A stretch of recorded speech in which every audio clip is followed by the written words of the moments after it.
CM Mohan Yadav ने आज भोपाल स्थित निवास से वीसी के माध्यम से तीर्थ दर्शन योजना अंतर्गत उज्जैन अयोध्या तीर्थ दर्शन ट्रेन को हरी झंडी दिखाकर रवाना किया और तीर्थ यात्रियों को शुभकामनाएं दी।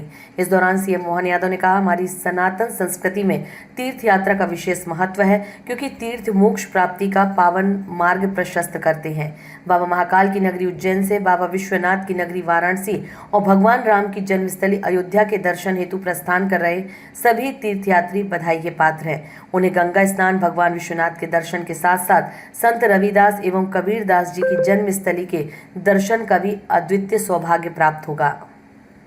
उज्जैन से चलने वाली तीर्थ यात्रा बाबा महाकाल से लेकर के बाबा विश्वनाथ तक और विश्वनाथ से अयोध्या धाम तक की जो आज अपनी यात्रा होने वाली है, तो हमारे यहाँ तो राम नाम लड्डू, गोपाल नाम घी, हरि नाम मिश्री, तो घोल घोल पी, ऐसे आनंद आना चाहिए रोज।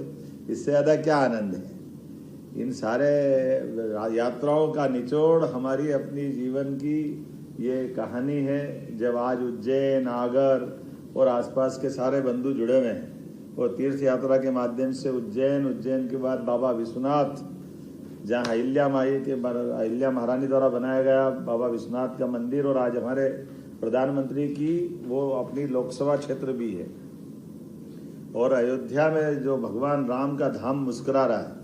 2000 साल पहले सम्राट विक्रमादित्य ने मंदिर बनाया था, 550 साल पहले जिसको ध्वस्त कर दिया था। अब कोर्ट के आदेश से जब दोबारा धाम मुस्कुरा रहा है, तो माँ गंगा से लेकर छिपरा और छिपरा से लेकर सरयू माता तक की सारी यात्राएं हमारे सभी भाई बहन करने वाले हैं। मेरी अपनी ओर से आज की इस सनातन संस्कृति में तीर्थ यात्राओं का वैसे ही बहुत महत्व होता है। तीर्थ हमारे पापों का नाश करके मोक्ष की प्राप्ति का मार्ग भी बताते हैं, और वैसे तो हमारे लिए सौभाग्य की बात है, सरकार के माध्यम से मुख्यमंत्री तीर्थ दर्शन योजना के कारण से हमारे सभी वरिष्ठ नागरिकों को देश भर के ऐसे देवस्थानों को जाने का मौका मिलता है।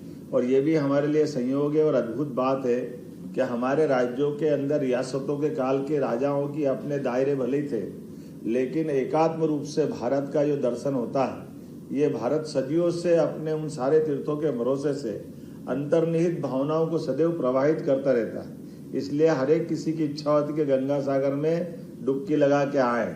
हर एक की इच्छा होती है कि वो रामेश्वरम जाए। शंकराचार्य जी ने 1400 साल पहले 4 धाम की पुनर्स्थापना करके पूरा देश कितना बड़ा है इसका लघु रूप दिखाने का प्रयास किया था, और जिसने यात्रा पूरी नहीं करी उसका ऐसा लगता है कि जीवन सफल नहीं। हमने भी इन प्रदेश